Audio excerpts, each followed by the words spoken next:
What's up, guys, and welcome back. The other day I was sitting here checking out a couple of YouTube channels. One was called War Gamer Girl and the other one was called Critical Role.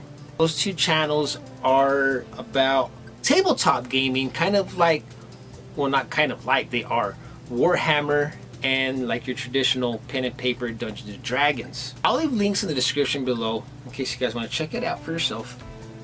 But watching those channels, it reminded me back when I was just a kid. Me and my cousins would get together and we played Dungeons and Dragons. You know, we wouldn't have miniatures or nothing like that. We had a bag of dice, or role-playing dice, some cards, and this right here, the second edition Dungeon Master's Guide. This thing is so old. I don't even think the rules to this book apply anymore. But yeah, we'd sit there and play all hours of the night and go on amazing adventures. But what we would do is the night before we played, I'd be the guy or the one that like would sit down and draw maps, because we didn't have maps. We didn't have campaigns or nothing like that. We made up our own adventures. Use our imagination. That's what Dungeons and Dragons is. You go on these awesome adventures, use your imagination, and make great memories, pretty much. So I'd sit there and I'd draw these maps out, and then we'd use that as our pretty much our game board.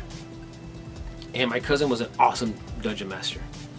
That guy could DM from here to nowhere, man. That guy came up with some amazing stories.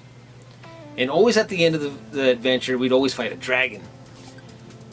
And I think that's where my love of RPGs came from. Just from playing Dungeons and Dragons as a kid. That's why I love playing RPGs like Final Fantasy or Dark Souls. You know, games like that.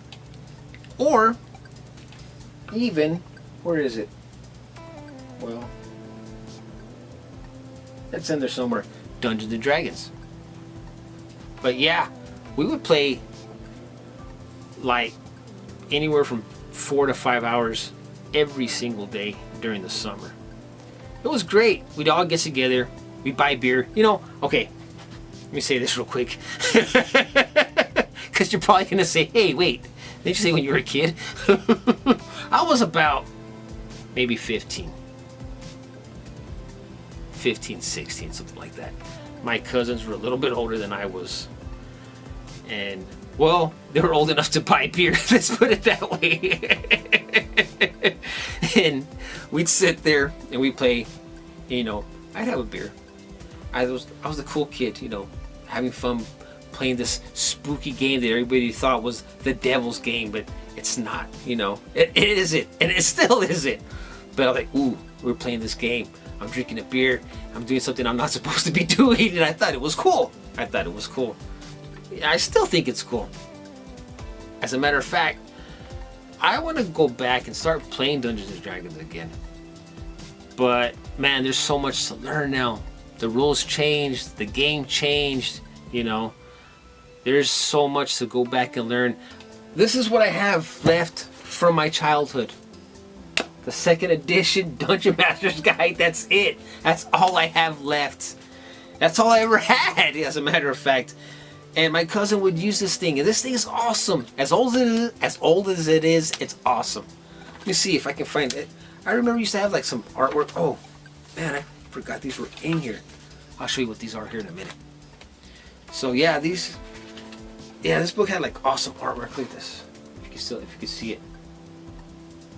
Artwork, and then it'd give you like the rules of what you could do and stuff like that. I don't know. I was never a dungeon master. I suck at telling stories, as you can tell. But yeah, it was a lot of fun.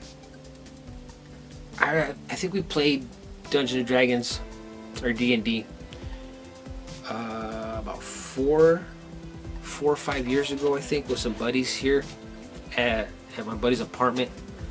And I don't know, it kind of felt awkward, but it was all right. Check this out. Some more artwork from this old Dungeon Master's Guide. But yeah, back then this was the shit. And I can't remember. No, I want to say I had the spell book, but I don't think I did. I'm pretty sure I didn't. So what we would do is we photocopied a bunch of these Dungeons and Dragons character record sheets. So we would like write our character, our name, our character's name, the class. I was always a ranger.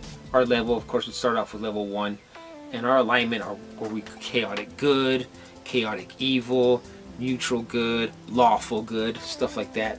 And we'd roll our hit points, our strength, our intelligence, our wisdom, our dexterity, our constitution, and our charisma.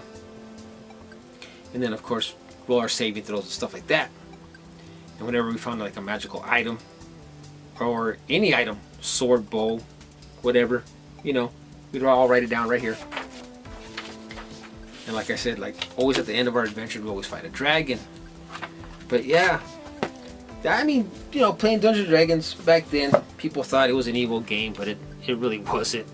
It's just an adventure game. It's like now, if you were to play like Final Fantasy and your parents were to walk in your room like and ask you, what are you playing? Final Fantasy. Like, no, turn that game off. It's evil. You know, pretty much the same thing. All it is they got pen and paper and they turn it into a video game. Except I think this is a little bit better because it makes you think, you know, instead of just sitting there like a zombie staring at your TV. And this actually made you think and made you do a little bit of math. But yeah, I just want to talk to you guys a little bit about my growing up playing Dungeons and Dragons, and I want to do it again. I have an itch to play Dungeons and Dragons again. Get together with some good people and start a campaign, start a game up. That'd be great. But you never know. Maybe I will, maybe I won't, but I do. I really do. Anyways, guys, thanks for watching, and I'll see you on the next episode.